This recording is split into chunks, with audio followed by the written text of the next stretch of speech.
Okay. तो जो auto storage class है वो ये भी बताता है कि अगर किसी वेरिएबल को आप ऑटो के साथ डिक्लेयर किए हैं तो बाय डिफॉल्ट वो गार्बेज रख रहा है। अगर आप उसमें कोई फर्दर ऑपरेशन करना चाहते हैं तो उस वेरिएबल का इनिशियलाइजेशन उसके पहले हो जाना चाहिए। अगर आप इनिशियलाइजेशन ना करके डायरेक्ट कोई ऑपरेशन करेंगे, जोड़ करेंगे, घटाव करेंगे, तो फिर तो वो गार्बेज के साथ ही जोड़ घटाव गुना भाग हो जाएगा और रिजल्ट स्टिल गार्बेज ही आपको मिलेगा। ठीक है, तो हमें ये भी समझना है। जैसे अगर हम इंट इंट एक्स ले लिए तो हम डायरेक्ट एक्स प्लस प्लस नहीं लिख देंगे, क्योंकि इंट एक्स का मतलब हो गया कि उसमें गार्बेज है, और एक्स प्लस प्लस का मतलब होता है गार्बेज में प्लस वन करना। तो भैया तो जो कूड़ा करकट है उसमें एक बढ़ाइए एक घटाइए, कूड़ा करकट ही ना रहेगा। ठीक है, तो ये भी आपको कह रहा है कि अगर आप ऑटो वेरिएबल ले रहे हैं तो उसका आपको इनिशियलाइजेशन करना होगा। वो इनिशियलाइजेशन आप डायरेक्ट वैल्यू असाइन करके करें, इनपुट करा के करें, वो आप पे डिपेंड करता है, आपके प्रॉब्लम पे डिपेंड करता है। क्लियर? ठीक है, ये पहले की बातें हैं जो आपको आपके साथ डिस्कस कर रहे हैं। ठीक, तो वैल्यू हो गया गार्बेज। ठीक है, मेमोरी हो गया रैम। ऑटो का मेमोरी क्या हो गया? रैम। लाइफ क्या हो गया? जिस ब्लॉक में डिफाइन है उस ब्लॉक का। क्लियर? ओके। इसके बाद एक बताए थे रजिस्टर। ठीक है, रजिस्टर किसी भी वेरिएबल को रजिस्टर स्टोरेज क्लास में डिक्लेयर करने के लिए आपको रजिस्टर कीवर्ड का इस्तेमाल करना पड़ेगा। जैसे आप ऑटो का इस्तेमाल करें या ना करें वो बाय डिफॉल्ट ऑटो रहता है, क्योंकि मैंने कहा था कि ऑटो स्टोरेज क्लास जो होता है वो डिफॉल्ट होता है। ऑटो स्टोरेज क्लास जो होता है वो क्या होता है? डिफॉल्ट होता है। ठीक है, ओके।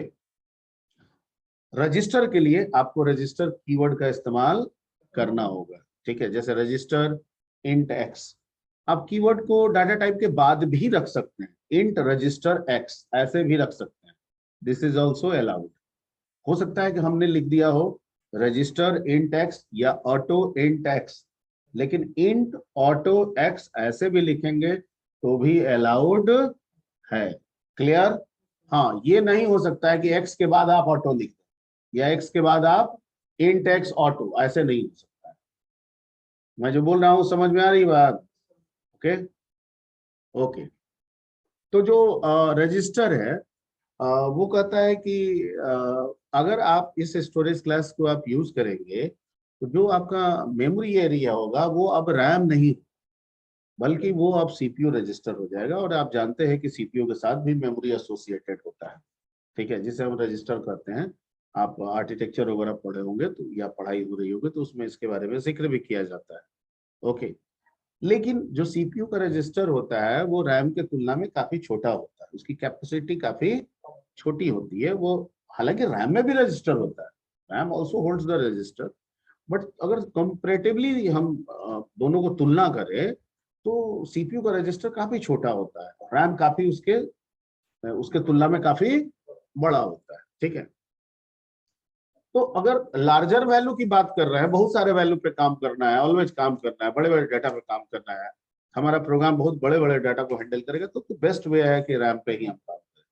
ठीक है, ओके। लेकिन अगर कुछ डेटा है जो बार बार है, डाटा एक ही दो या बार बार वो यूज हो रहा है, ठीक है, उसकी यूज बार बार हमें लग रही है, तो अगर उसको हम रैम के बजाय उसको अगर हम सीपीयू स्टोरेज में ही ओपन करते हैं, ठीक है, तो उसकी एक्सेसिबिलिटी क्या हो जाएगी? फास्ट हो जाएगी? नहीं, अरे सीपीयू में रैम से उठाता है, सीपीयू में ले जाता है, फिर काम करता है, यही ना होता है। अब आप कह रहे हैं कि नहीं, डाटा वैल्यू जो है वो कहाँ है? सीपीयू में ही पड़ा हुआ है, वहीं से एक्सेस कर लो। तो उसको रैम से उठाकर जाने में, ले जाने में जो टाइम है वो नहीं लगा, बच गया। ठीक है, लेकिन दिक्कत क्या है कि इसकी स्टोरेज कैपेसिटी काफी छोटी होती है, इसलिए 16 बिट के प्लेटफॉर्म पे कहा गया कि इंट और कैरेक्टर, यही दो डाटा टाइप से वेरिएबल को आप क्या करेंगे?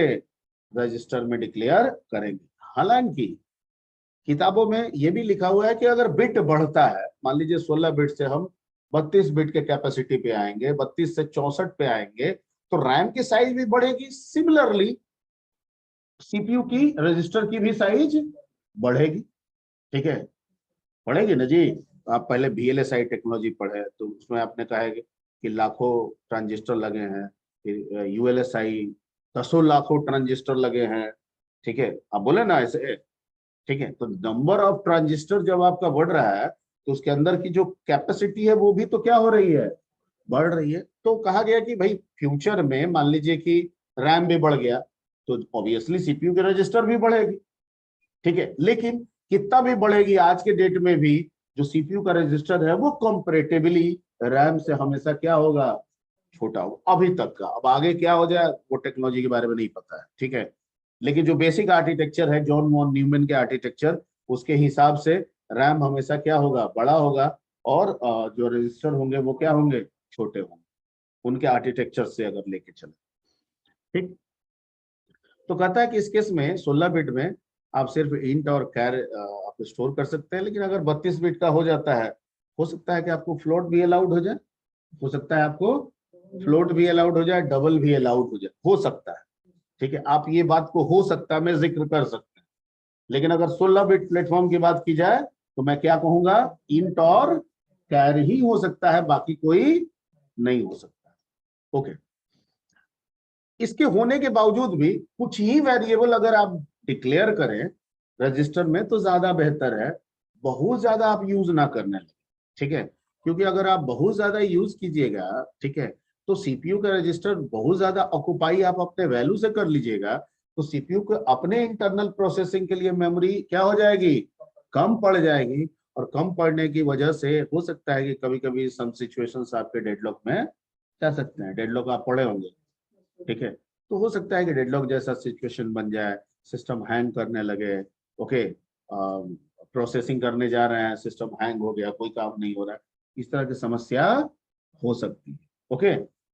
इक्का दुक्का करने में कोई दिक्कत नहीं है। मैंने मेनली बताने का मतलब ये हुआ कि दो चार वेरिएबल अगर आप यूज करते हैं, ठीक है, ओके, या आप अपने CPU के रजिस्टर के बारे में जानते हैं कि इतनी कैपेसिटी है, उसी हिसाब से आप एक सर्टेन नंबर ऑफ वेरिएबल्स को यूज करते हैं, वहां तक लिमिटेड है। लेकिन बहुत ज्यादा सब चीज जो समझ में आया रजिस्टर में डालते चलेंगे, वो तरीका सही नहीं है, क्योंकि काम तो हो सकता है करा लेंगे, लेकिन समय के साथ साथ अगर हैबिट में आपके आ गया तो आपके सिस्टम का परफॉर्मेंस ऑपरेशन के समय पुअर हो सकता है, ठीक है। इसलिए बेहतर विकल्प है कि हम लोग ज्यादातर वैल्यू स्टोर करने के लिए इसका इस्तेमाल करें, रैम का ही इस्तेमाल करें, वो ज्यादा ठीक है। स्टोरेज है, कुछ के लिए हम कर सकते हैं, अगर आप एडवांस प्रोग्रामर है, आप इन चीजों को अच्छी तरीके से समझ रहे हैं, तो आप दो चार वेरिएबल तो रजिस्टर में कर ही सकते हैं, उसके लिए कोई टेंशन नहीं है, क्लियर, ओके। तो रजिस्टर में आपका हो गया CPU register, okay, CPU memory हो गया, दूसरा हो गया आपका डिफॉल्ट वैल्यू, वहां भी गार्बेज होगा, रजिस्टर में भी डिफॉल्ट वैल्यू क्या होगा, गार्बेज होगा, ओके। लाइफ साइकिल वही ब्लॉक पे डिपेंड होगा, जिस ब्लॉक में है वहीं तक रहेगा, ब्लॉक खत्म तो मैं जितना बोल रहा हूँ समझ में आ रहा है, हाँ। ये आपका दो बता दिए थे, अब आगे दो, और इस दोनों को समझाने के लिए थोड़ा थोड़ा हम लोग को पहले बताना होगा। अच्छा, आपको रिकर्सिव फंक्शन बताए थे, क्योंकि स्टैटिक जो हम अभी डाटा बताने वाले हैं इसमें ऑटो में और इसमें बस एक अंतर है कि ऑटो गार्बेज है, और ये इनिशलाइज कर देता है अपने आप जीरो से, किससे, जीरो या नल से इनिशलाइज कर देता है, ठीक है। लेकिन एक और भी अंतर है, ठीक है, जो ये पूरा कर सकता है ऑटो के साथ पूरा नहीं हो सकता, ठीक है। तो पहले स्टैटिक के बारे में हम लोग समझ लेते हैं कि क्या है, और देन आफ्टर इसका इंपॉर्टेंस बताने की हम कोशिश करेंगे, ठीक है, ओके। स्टैटिक जो है वो कहता है कि आप मेरे को लोकली और ग्लोबली दोनों तरीके से डिक्लेयर कर सकते हैं, हालांकि मेरा एक्चुअल मीनिंग लोकली ही है, डिक्लेरेशन दोनों कर सकते हैं, ठीक है, ग्लोबल भी कर सकते हैं, लोकल भी कर सकते हैं। ग्लोबल ऐसे भी हम करेंगे, ठीक है, तो भी हमारा प्रोग्राम में वही मोटो रहेगा जो स्टैटिक लगा के हम कर रहे हैं, ओके। वो मैं समझाऊंगा। मतलब डिक्लेरेशन हम लोकल तौर पे भी कर सकते हैं, ग्लोबल तौर पे भी कर सकते हैं, लेकिन मेन इंपॉर्टेंस ग्लोबल क्या होता है? अगर हम सबसे ऊपर में प्रोग्राम के ऊपर में लिख दिए int x is equal to 12, तो ये क्या हो गया? ग्लोबल। और मेन के अंदर लिख दिया int x is equal to 12, तो ये क्या हो गया? लोकल। फंक्शन के अंदर आ गया तो लोकल, फंक्शन के बाहर अलग से सेपरेटली ऊपर में है, ऊपर में है तो ग्लोबल। ऊपर में है मतलब नीचे वाला सब उसको यूज कर सकता है। Point clear? ऊपर में है मतलब नीचे वाला सब उसको यूज कर सकता है। ओके, खैर उस पे आते हैं हम लोग, उस पे भी आना है, एक्स्ट्रा ना आगे मिलेगा। तो इसमें कहता है कि स्टैटिक अगर कोई आप डेटा लेते हैं तो उस डेटा को आप लोकली भी डिक्लेयर कर सकते हैं, ग्लोबली भी कर सकते हैं, लेकिन मेन मीनिंग इसका किससे है? लोकली से ही। ओके, ये कहता है कि स्टैटिक कीवर्ड के साथ आपको करना होगा, ठीक है। यानी अगर आपको किसी डाटा को स्टैटिकली डिक्लेयर करना होगा तो आपको स्टैटिक कीवर्ड उसके साथ इस्तेमाल करना ही पड़ेगा। स्टैटिक डाटा टाइप, ठीक है, जो भी है वो आपको देना पड़ेगा उसके साथ। ओके, ये डिफॉल्ट नहीं होता है। डिफॉल्ट क्या होता है? सिर्फ डिफॉल्ट स्टोरेज ऑटो, ठीक है। ओके, अगर आप स्टैटिक से कोई वेरिएबल डिक्लेयर करते हैं तो रैम, मेमोरी उसका रैम रहेगा। मेमोरी क्या रहेगा? रैम रहेगा, ठीक है। लेकिन कहता है कि जिस फंक्शन में ये डिक्लेयर होगा ना, उस फंक्शन को चाहे एक बार आप कॉल करें या 100 बार कॉल करें, वो एक ही मेमोरी बनाए। कितना मेमोरी? एक मेमोरी। और हर बार उसी एक मेमोरी का इस्तेमाल करेगा। यानी आप फंक्शन को एग्जीक्यूट किए, फंक्शन से निकले, फिर उसी फंक्शन में गए, फिर फंक्शन से निकले, फिर उसी फंक्शन में गए, तो ऑटो कहता है या दूसरा कहता है कि एक बार लाइफ साइकिल शुरू हुआ, मैं स्टार्ट हुआ, लाइफ खत्म तो मैं डेड हूं। तो यानी अगली बार गए तो फिर से मैं नए तरीके से बॉर्न किया।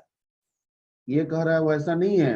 एक बार अगर मैं जन्म ले लिया तो जब तक आप रिपीटेशन करेंगे तब तक मैं वही रहूंगा, क्योंकि मेरा लाइफ साइकिल उस ब्लॉक पे आधारित नहीं है, पूरे प्रोग्राम पे आधारित है। किस पे आधारित है? प्रोग्राम पे आधारित है। यानी स्टैटिक कहता है कि आप मेरे को लोकली भले डिक्लेयर किए हैं, ठीक है, लेकिन आपका फंक्शन भले इंट हो जाए या दोबारा रिपीटेटिव वे में जाए, ठीक है, मैं तो तब तक मेमोरी में बना रहूंगा जब तक आपका प्रोग्राम पूरा रन करता रहे। जब तक आप प्रोग्राम से बाहर नहीं आएंगे ये मेमोरी खाली होने वाला नहीं है, ठीक है। क्लियर? अब इस डाटा का बेनिफिट ये हो सकता है कि हम मान लीजिए कोई फंक्शन बना रहे हैं, उसमें कोई लोकल डाटा हम डिक्लेयर कर रहे हैं। अगर हम उससे रिकॉर्ड नंबर, ठीक है, सीरियल नंबर, इस तरह का कुछ जनरेट करना चाहें तो स्टैटिक से बड़ा आसानी से करा लेंगे, ठीक है। अगर हम जनरल डाटा ऑटो से जाएं तो वो नहीं। क्लियर? तो इसको समझाने के लिए थोड़ा सा हम लोग एक एग्जांपल देते हैं और ठीक है। तो यहाँ पे स्कोप क्या लिखा हुआ है? लोकल ग्लोबल दोनों हो सकता है। मेमोरी क्या हो गया? रैम। लाइफ क्या लिखा है? लाइव होल ऑफ प्रोग्राम, पूरे प्रोग्राम तक ये क्या रहेगा? जिंदा रहेगा। यानी जो प्रोग्राम रन कर रहा है जब तक रन करेगा मेमोरी में है, वो मेमोरी से हटेगा नहीं। ओके, और डिफॉल्ट वैल्यू इसका क्या होगा? 0। नहीं, गार्बेज नहीं होगा, इसका डिफॉल्ट इसमें छूटा हुआ है, लिख देता हूं मैं। डिफॉल्ट जो होगा,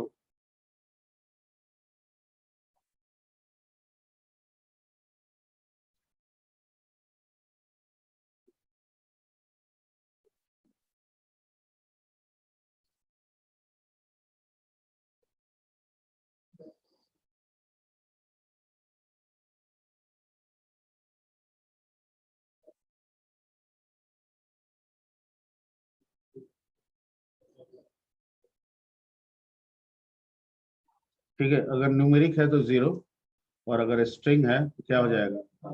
क्लियर? तो 0 और क्या लिख दिए?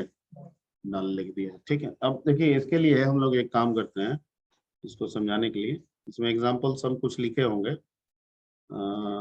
ये सो वाला एग्जांपल लिखे हैं,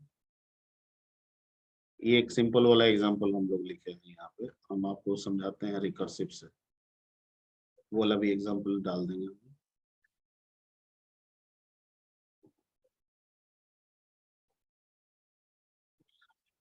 आखिर किसी चीज का जब तक एक्चुअल यूज हमको समझ में नहीं आएगा उसका, मतलब उसको पढ़ना भी बेकार है, क्या जरूरत है, हमको तो उसका फायदा समझ में आना चाहिए ना। ठीक है। अब एक रिकर्सिव का प्रोग्राम बना रहे हैं, यहाँ देखिए फायदा कैसे समझ में आता है।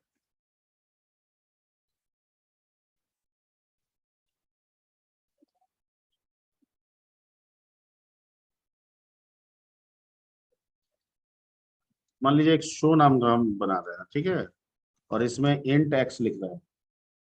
क्या लिख रहे हैं? Int x. और जीरो कर दे रहे हैं। ठीक है। और प्रिंट एफ कर देना है, परसेंट 5D कर देना है, और एक्स को प्रिंट करा दे रहा है। ठीक है। और if x x plus plus भी कर दे रहे हैं। ठीक है। If x is equal to 10, तो हम कह रहे हैं कि भैया रिटर्न कर दो, और नहीं तो तुम अपने आप को क्या करते रहो। रिकर्सिव है। हमको नहीं, देखिए हमारे चेहरा पर कुछ ना लिखा है, वह स्क्रीन है, स्क्रीन देखिए, भेजा लगाइए, पूछिए ना समझ में आ रहा है। ठीक है। वहां पे रिकर्सिव है कि नहीं है? ठीक है। लास्ट में क्या हो रहा है, फंक्शन फंक्शन को कॉल कर रहा है, एक ही फंक्शन अपने आप को कॉल कर रहा है। ठीक है। ओके। तो इसमें ये जो हम बनाए हैं ये अभी इन्फिनिटी जानबूझ के किए हैं ताकि हम आपको समझा सकें, आप समझ सकें, क्योंकि एक्स कभी 10 होगा ही नहीं। होगा, जितना बार भी रिकर्सिव करेगा एक्स डिक्लेयर हो जाएगा। कितना से? जीरो से। और जीरो को प्रिंट करेगा, फिर वन करेगा, ये फुलफिल होगा नहीं, फिर सो कॉल करेगा, फिर वो जीरो हो जाएगा, फिर वन करेगा, यानी हर बार प्रिंट क्या होगा? जीरो। हर बार क्या प्रिंट होगा? जीरो। अगर आप यहाँ पे जीरो ना करके वन करते हैं तो हर बार क्या प्रिंट होता है? वन। अभी हम कहा उसकी बात कहाँ कर रहे हैं, अभी तो हम ये समझा रहे हैं कि हम एक्चुअली आपको इंपॉर्टेंस समझाएं कि आखिर स्टैटिक का बेनिफिट हमको कहाँ मिलेगा। ठीक है। अभी ये स्टैटिक नहीं है, ये क्या है? ऑटो है। ये क्या है? ऑटो है। ठीक है। तो ऑटो के केस में क्या कह रहा है कि अगर आप रिकर्सिव कर रहे हैं तो ये वन से शुरू करेगा, टू होगा, लेकिन कंडीशन फुलफिल नहीं होगा और रिकर्सिव फिर से हो जाएगा, तो फिर वन से शुरू करेगा, टू होगा, फिर कंडीशन फुलफिल नहीं होगा, रिकर्सिव, तो ये हमेशा one two one two one two one two करता रहेगा, कभी 10 होगा ही नहीं, रिजल्ट क्या हो गया? Infinite, undefined.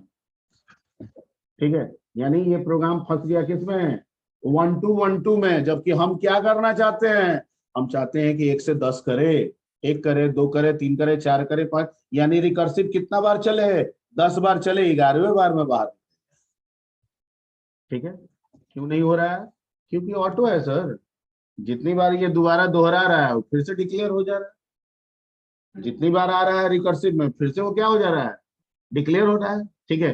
पहली बार कुछ और मेमोरी लिया, अगली बार कुछ और मेमोरी लिया, अगली बार कुछ और मेमोरी लिया। ठीक है। स्टैटिक कहता है कि नहीं, पहली बार कॉल किए, मेमोरी में बन गया, अब मैं बना रहूंगा कब तक? प्रोग्राम जब तक खत्म ना हो तब तक। अब आपका फंक्शन एक बार रिकर्सिवली चले, 10 बार चले, हमको कोई फर्क नहीं पड़ता है, मैं तो मेमोरी में। तो भाई जब मेमोरी में हूं तो आप मेरे को बढ़ाएंगे हर बार, कभी मैं वन हो जाऊंगा, कभी टू हो जाऊंगा, कभी थ्री हो जाऊंगा, कभी और, क्योंकि वही मेमोरी है। Point clear? तो अगर अभी इस प्रोग्राम को अगर मैं रन कराऊं तो इसके लिए मुझे निकलने के लिए मेरे को एक ग्लोबल वेरिएबल लेना होगा। अ, हाँ?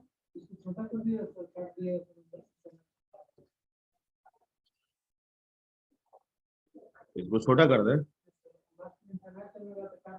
मतलब आप इनफाइनाइट देखना चाहते हैं? अरे तेरे, हाँ तो बोलना चाहिए ना कि आप देखना चाहते हैं। वाह, ये हुई बात ना।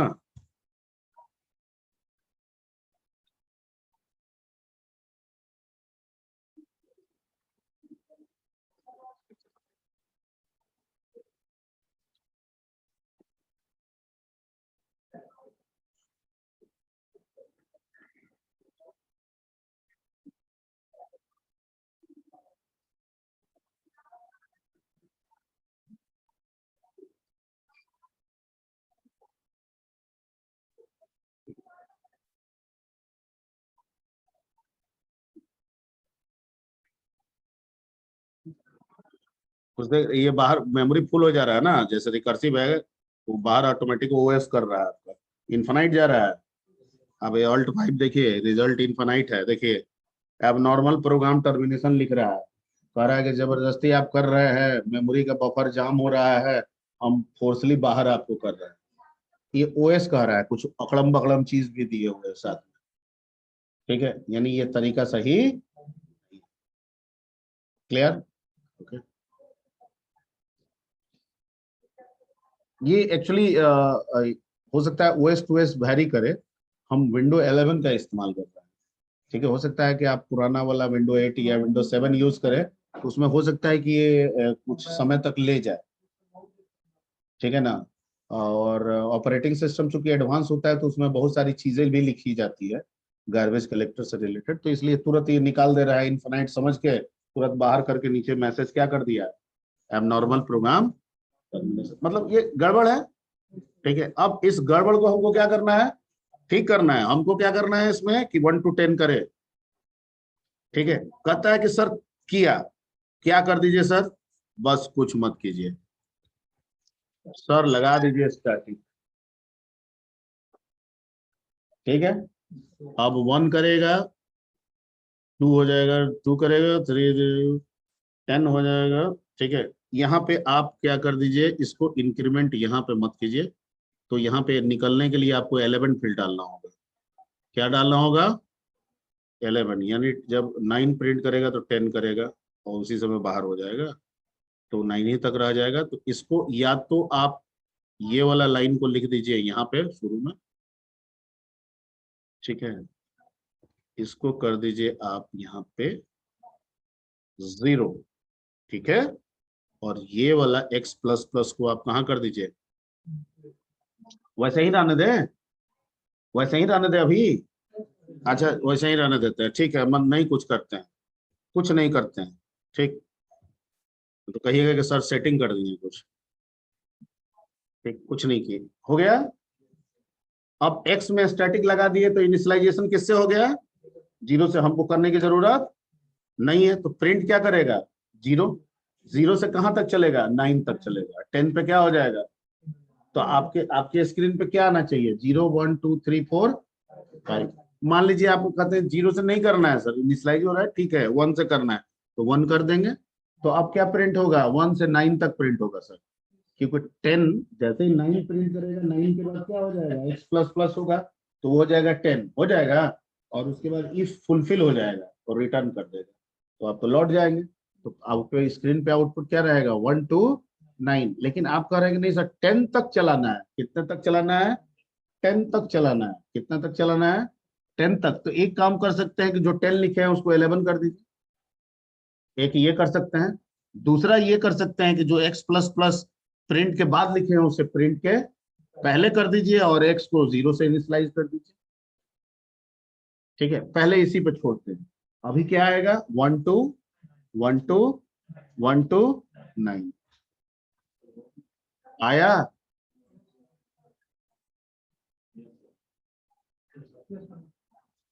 आया, ठीक है। अब हमको 10 चाहिए, दो ऑप्शन है, या तो 11, इसको 11 कर दीजिए, आया, ओके। या तो इसको 10 ही रहने दीजिए, इसको उठाइए,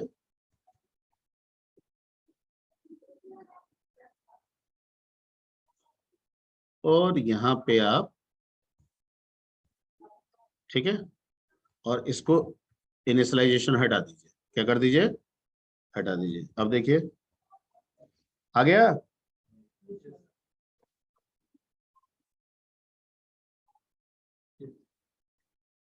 ठीक है। तो CLR SCR नहीं लगा हुआ है इसीलिए जोड़ के दिखा रहा है, CLR SCR लगा दीजिएगा तो वो भी खत्म हो जाएगा, ठीक है। तो इम्पोर्टेंस आपको समझ में आया, what is the basic importance about the static.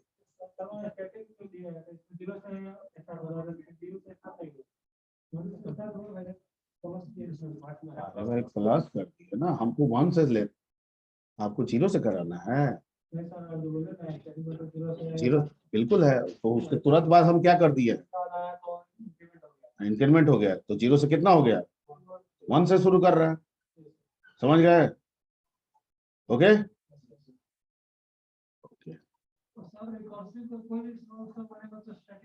नहीं, ये मैं नहीं कह रहा हूं, फिर आप दूसरा दूसरा दिमाग लगाते हो, गलत दिमाग लगाते हो। मैं कह रहा हूं कि अगर एक फंक्शन रिकर्सिव बनाना है और उसके अंदर डिक्लेयर डेटा को हमें सीरियल नंबर, रिकॉर्ड नंबर, जो जब जितनी बार रिकर्सिव चल रहा है उतनी बार वो अपने आप को बढ़ाता जाए, 1 2 3 4 5 6 7 8 9 10, जितना बार आप करना चाहें। तो जनरल डाटा में तो आपका होगा नहीं, क्योंकि वो 1 से 2 करेगा फिर 1 हो जाएगा, फिर 1 से 2 करेगा फिर 1 हो जाएगा, फिर 1 से 2 करेगा फिर 1 हो जाएगा। ये जब भी होगा किससे होगा? स्टैटिक से होगा। क्योंकि ऑटो डेटा क्या कर रहा है कि जितना बार हमको फंक्शन में लाइएगा नया डिक्लेयर कर देंगे। अरे ऑटो मतलब इंटेक्स, ऑटो मतलब इंटेक्स। तुम पढ़ नहीं रहा है, मेरा शकल देख रहा है, मेरे शकल में कुछ नहीं है, यही देखते रह जाओगे जीवन में। ठीक है, बोर्ड देखो, उस पे देखो, कोड देखो उसको। ठीक है, शकल सूरत में कुछ ना होता है। बोर्ड देखिए, बोर्ड। ठीक है, ठीक है। अभी स्टैटिक हटा देंगे तो ये प्रोग्राम क्या हो जाएगा? आ, अगर स्टैटिक हटा देंगे तो पहले तो ये गार्बेज हो जाएगा ना। हाँ, तो एक्स में अगर इसको हटा दिए, अभी देखिए फिर से हटा दिए, ठीक, और इसको रन करा दिए, तो अभी तो गार्बेज है, गार्बेज में +1 करेंगे, रिजल्ट क्या आ जाएगा? गार्बेज ही आएगा। ठीक है, तो ये कभी होगा नहीं, ये भी वही आपका इनफाइनाइट जोन में, देखिए। ठीक है, क्लियर? मतलब सिर्फ एक स्टैटिक हटा देने से क्या हो गया, मामला बदल गया, और एक स्टैटिक लगा दे रहा है तो सीरियल नंबर वाला काम करने लगा। ठीक है, ऐसा क्यों हो रहा है? ऐसा इसलिए हो रहा है क्योंकि जो ये डाटा किस तरह का है, अभी ऑटो है। अभी क्या है, आप लिखे या ना लिखे क्या फर्क पड़ता है, ऑटो लिख देते हैं। ठीक है, अब फिर से कराते हैं हम, वही चीज आ रहा है। तो आप लिखे या ना लिखे, मैं शुरू में बता दिया कि ऑटो क्या होता है, बाय डिफॉल्ट होता है। ठीक है, ये कह रहा है कि जितनी बार रिकर्सिव हो रहा है उतनी बार ऑटो कह रहा है कि मतलब फिर से मेमोरी को नया डिक्लेयर कर रहा हूँ, फिर से उसमें गार्बेज वैल्यू डाल रहा हूँ, उसमें एक जोड़ रहा हूँ और गार्बेज दिखा रहा हूँ। अगली बार आया फिर से नया डिक्लेयर कर रहा हूँ, फिर से गार्बेज डाल रहा हूँ, फिर एक जोड़ रहा हूँ, फिर गार्बेज प्रिंट कर रहा हूँ। मैं जो बता रहा हूँ समझ में आ रही बात? तो इससे वो कभी जीवन से बाहर ही नहीं निकला। लेकिन जैसे ही हमने ऑटो हटाया और क्या लगा दिया, स्टैटिक, ये कहा कि अब तो भैया एक बार मैं बन गया तो आप मेरे को 10 बार दोहराओ, 100 बार दोहराओ, मैं वही मेमोरी रहूंगा। ठीक है, अगली बार आऊंगा तो मैं मेमोरी नया नहीं बनाऊंगा, पहला जो बना है उसी पे काम होगा। तो भैया उसी पे काम होगा मतलब उसी पे प्लस प्लस होता जाएगा। तो पहले अगर 1 था तो अगली बार 2, अगली बार 3, अगली बार 4, अगली बार 5 बन गया।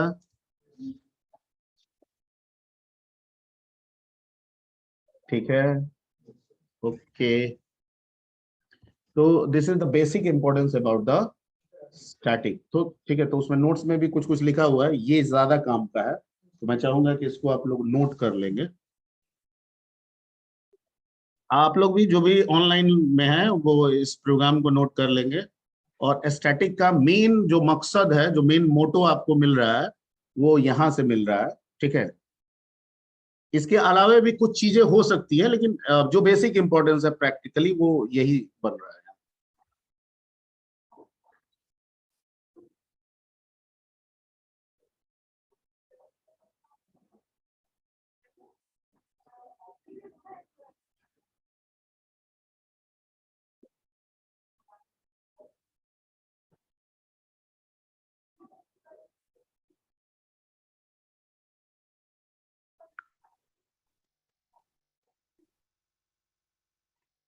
Done, sir.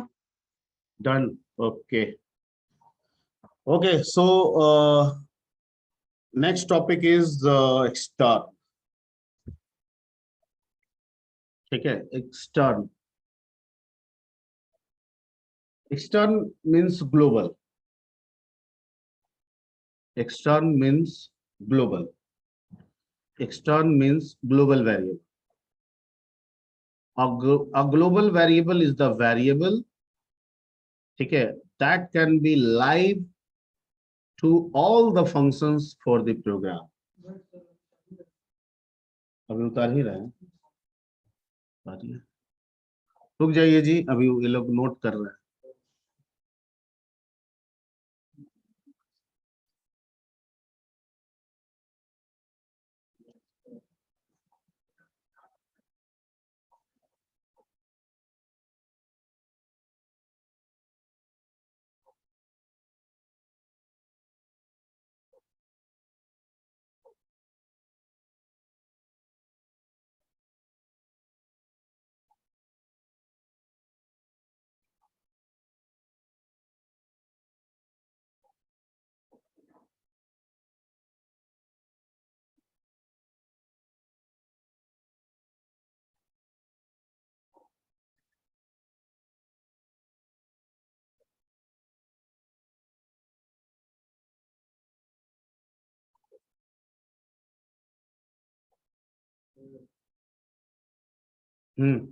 हो गया, done. Okay, so let's come to the next topic, that is the next storage class, that is a extern. ठीक है, extern means global. ठीक है, extern means global. Then what is actually global variable? Global variable is the variable that is defined separately at top of the program. ठीक है, and that is live to the whole program, and that can be accessible to all the function defined inside the program. जितने भी functions है सब उसको use कर सकते हैं। ठीक है, एक ही मेमोरी इसका बनेगा, वही मेमोरी सारे फंक्शंस यूज करेगी। ठीक है, मतलब मैं प्रोग्राम में मैं अलग हूं, मैं एक वेरिएबल। अब मान लीजिए आप सब फंक्शन है, ठीक है, मेरे में मान लीजिए कि 0 है, तो इसने क्या किया, एक्सेस किया, 1 कर दिया। वो एक्सेस करेगा तो उसको 1 ही मिलेगा। अब उसने बढ़ा के उसको 2 कर दिया, वो एक्सेस करेगा तो अब उसको 2 मिलेगा। ठीक है, उसने बढ़ा के उसको 3 कर, मतलब जो जिसको जैसे एक्सेस करना है।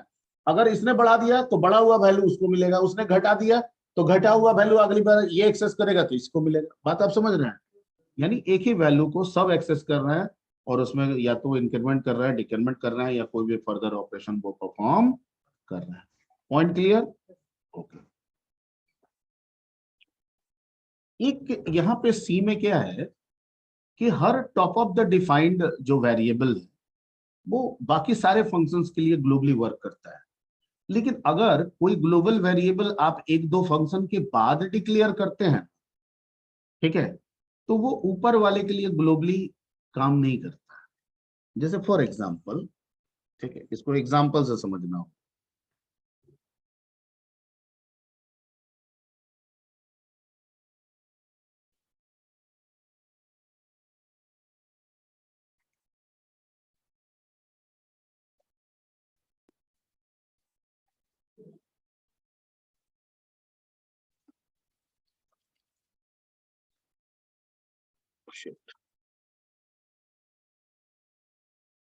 जैसे int x is equal to कुछ भी, वैसे आप ग्लोबल लेंगे तो बाय डिफॉल्ट वो भी क्या बनता है, 0 से इनिशियलाइज हो जाता है। किससे इनिशियलाइज होता है? 0 से। मैं चेक करा देता हूं एक बार। ठीक है, जैसे स्टैटिक 0 से हो जाता है ना, वैसे ये भी क्या हो जाता है, परसेंट डी एक्स।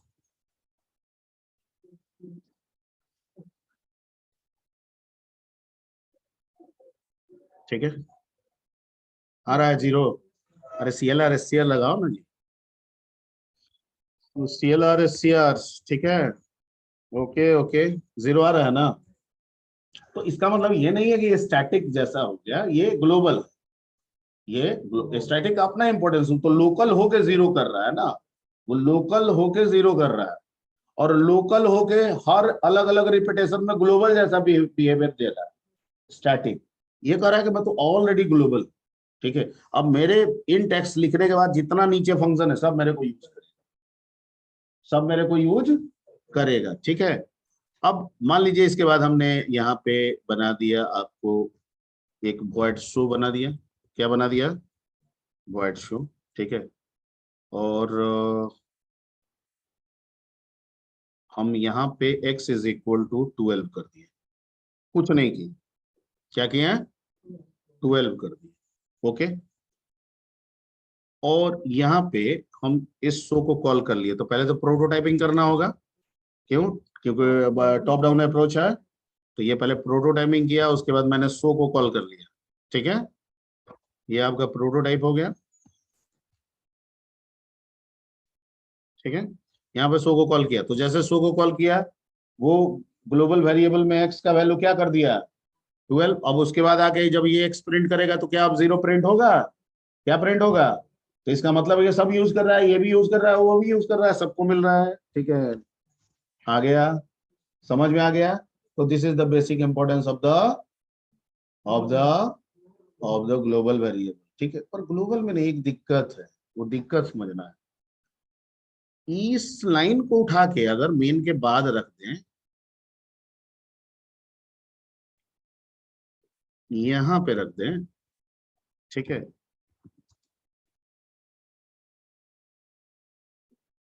ठीक, अब रन कराएं, तो क्या कह रहा है कि ये जो मेन में जो एक्स लिखे हैं हम नहीं समझते। ठीक है, क्यों? क्योंकि ग्लोबल नहीं, नहीं ग्लोबल तो है, ग्लोबल तो है, पर ग्लोबल का यहाँ रूल क्या है ना, कि जो वेरिएबल सेपरेटली डिफाइंड है, सेपरेटली मतलब बाहर, उसके बाद जितने फंक्शन है उसके लिए वो ग्लोबल। बात समझे हैं? ओके, उसके पहले अगर कोई फंक्शन है तो वो उसके लिए ग्लोबल नहीं है। यहाँ जो इंट एक्स है, ये हमने मेन के बाद कर दिया, सेपरेटली है पर मेन के बाद कर दिया, तो ये कह रहा है कि शो के लिए तो ये ग्लोबल है, पर मेन तो इसको समझ ही नहीं पा रहा है, क्योंकि मेन तो अपने ऊपर खोजने जा रहा है। नहीं समझे? और जब रन टाइम आप कर रहे हैं तो सीधा वो मेन में घुस जा रहा है। ठीक है, और देखा कि एक्स, अरे एक्स कहाँ है, और मेन का रूल है कि कुछ भी खोजेगा तो मेन के ऊपर जाएगा, यहाँ क्या है, नीचे। बात आप समझ गए? ओके, तो ये तो दिक्कत बात है, लेकिन ऐसी कहीं कहीं पर नीड हो सकती है, ऐसी हमारी जरूरत हो सकती है ऐसी प्रॉब्लम में। ठीक है, और हम चाहते हैं कि मेन में भी एक्स जो है वो एक्सेसिबल हो। ध्यान से समझना है, क्योंकि यहीं पे एक्सटर्न का इंपॉर्टेंस है, अदरवाइज तो ये खुद एक्सटर्नल है, ग्लोबल है। एक्सटर्न मतलब ग्लोबल, एक्सटर्न मतलब ग्लोबल। ठीक है, तो ये खुद ग्लोबल है, ऊपर रख दीजिए ग्लोबल है, हमको एक्सटर्न की कोई जरूरत नहीं है। एक्सटर्न कीवर्ड का कहाँ इंपॉर्टेंस है वो मैं समझाना चाहता हूँ। ठीक है, तो ये कह रहा है कि अगर आपको एक्स को यहाँ यूज करना होगा, तो आपको मेन को बताना होगा कि भैया एक एक्स नाम का एक्सटर्न मतलब ग्लोबल वेरिएबल इस तुम्हारे बाद कहीं पे डिफाइंड है। ठीक है, तुम जाओ वहां पे खोज लो, जाओ वहां पे खोज लो। क्लियर? ठीक, तो अगर मैं यहाँ पे लिख दूं एक्सटर्न इंट एक्स, ठीक है, इसका मतलब कि कोई डिक्लेरेशन नहीं हो रहा है, हम मेन को ये बता रहे हैं कि इस नाम का एक ग्लोबल वेरिएबल है जो तुम्हारे बाद है, जाके खोज लो। ठीक है, कंपाइल कराते हैं, ठीक है, रन कराते हैं, आ गया, आ रहा है समझ में?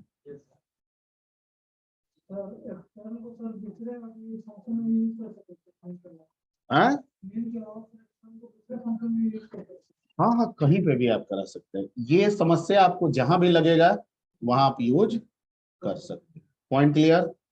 ठीक है, तो ये इसका बेसिक इंपॉर्टेंस है, और आप इसको, हाँ एक चीज आप ध्यान रखिएगा कि एक्सटर्न जहां पे भी लीजिएगा उसमें इनिशियलाइजेशन आप नहीं कर सकते, क्योंकि यहाँ पे सिर्फ आप क्या कर रहे हैं, बता रहे हैं कंपाइलर को कि इस नाम का एक ग्लोबल वेरिएबल है, शुरू में तुम आपके ऊपर हमने नहीं डिफाइन किया है, आपके नीचे कहीं डिफाइन किया है, खोज लीजिए जाके, ये मतलब होता है ये। ठीक है,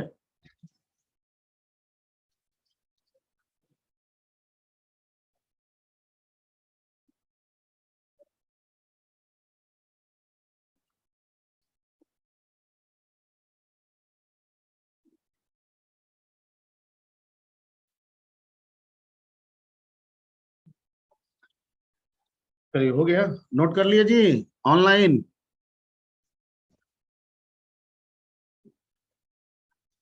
ये आप लोगों की संख्या काफी कम है जी, क्यों? Your battery running low, your battery running low डालिए।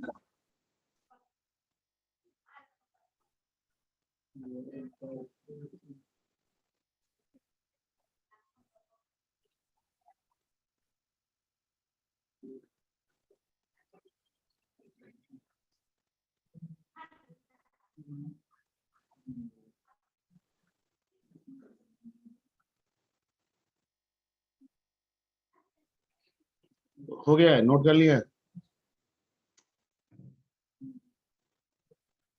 ऐसा हमको लग रहा है 5-6 ऑनलाइन में कितना जुड़ा है, 5-6, मतलब इसमें तो कुछ ज्यादा हो गया पिछले के हिसाब से। लेकिन फिर भी वो सब रेगुलर बच्ची जो है, क्या नाम है उसका, वो सबका कुछ आइडिया है क्यों नहीं आई है, क्या नाम? वेब डेवलपमेंट कब है?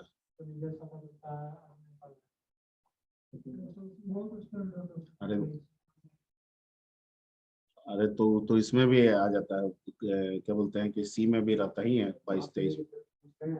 हाँ, क्या पूछ रहे हैं? तो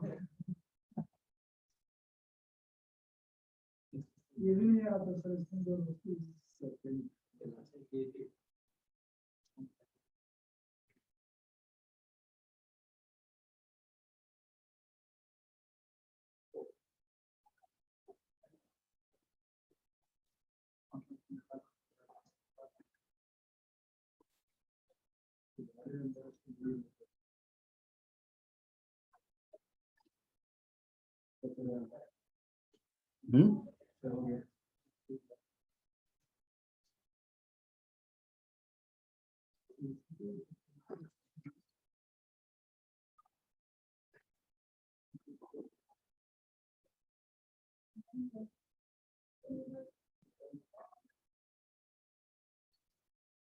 भाई मेरे पास तो जो बच्चा भेजा लगाता है वो तो रेगुलर रहता है ना। अब जिस जो भेजन लगाना ही नहीं चाहता है कि ना, हम ना लगा वो भेजा।